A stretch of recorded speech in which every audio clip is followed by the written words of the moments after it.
Guys, welcome to my YouTube channel. जैसे कि आप लोगों को पता है कि जो कंगना रनावट है फ्लैट में रहना आता है। उनको ये पता है कि उनको मीडिया का अटेंशन कब लेना है, किस वक्त लेना है, और उनको लेना आता है तो वो ले लेती है। या तो अपनी मूवी से ले लेती है, और अगर कभी मूवी ना चल रही हो तो अपने स्टेटमेंट से ले लेती है, क्योंकि वो ऐसे बोल्ड स्टेटमेंट देती है कभी कभार किसी के बारे में, अपने फेलोज़ के बारे में, जो कि मीडिया के अंदर चल रहा होता है, और फिर वो काफ़ी दिनों तक चलता है, और वो जो है वो ट्रेंडिंग पे रहती है।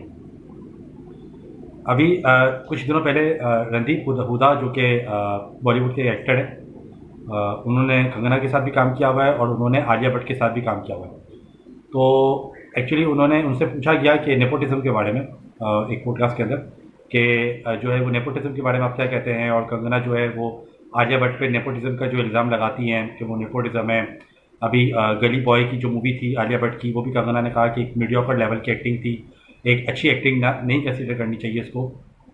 और ये नेपोटिज्म की वजह से ही ये मूवी फिल्म इंडस्ट्री के अंदर है, वरना आलिया भट्ट शायद फिल्म इंडस्ट्री के अंदर भी नहीं होती, सिर्फ वो अपने फादर की वजह से हैं। और उन्होंने इस बारे में स्टेटमेंट्स वक्तन फ़वक्तन दिए।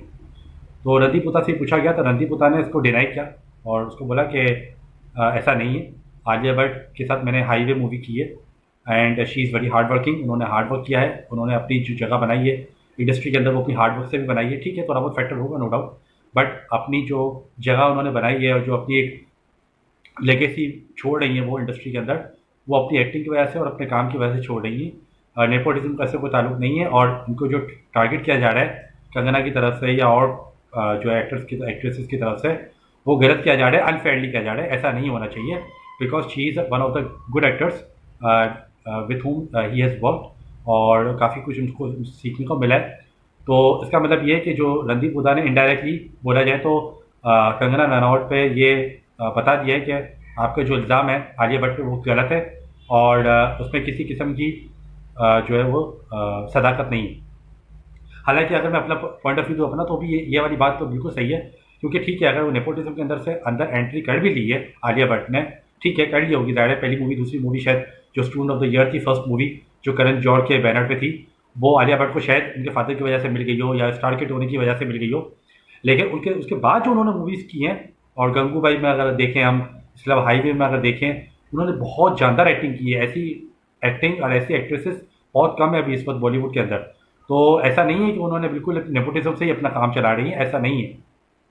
शी हैज़ परफॉर्म, और ठीक है, एंट्री उनको शायद नेपोटिज्म की वजह से मिल भी गई हो, लेकिन उन्होंने जो एक अपनी छाप छोड़ी हुई है, उन्होंने जो एक अपना काम किया हुआ है, उन्होंने जो अपनी मूवीज़ और जो इंटरटेनमेंट लोगों को दे रही हैं, जो एक अपना नाम उन्होंने बनाया है, वो नेपोटिज्म की वजह से आई एम नॉट श्योर कि उन्होंने बनाया होगा। बिकॉज नेपोटिज्म की वजह से शायद आप एक दो मूवीज़ कर सकते हो, अगर आपको काम आता है, अगर आपको एक्टिंग आती है, तभी आप सर्वाइव कर सकते हो इंडस्ट्री के अंदर और लोगों के दिलों के अंदर। तो उन्होंने एक्चुअली लोगों के दिलों के अंदर अपनी जगह बनाई है, तो वो नेपोटिज्म से नहीं बनाई होगी। एंट्री शायद नेपोटिज्म से मिल गई हो, लेकिन अब जो वो काम कर रही है, she is working really hard, और उनकी जो हार्ड वर्क है वो उनकी जो है वो परफॉर्मेंस में दिखती है, उनकी एक्टिंग में दिखती है, उनकी मूवीज़ में दिखती है।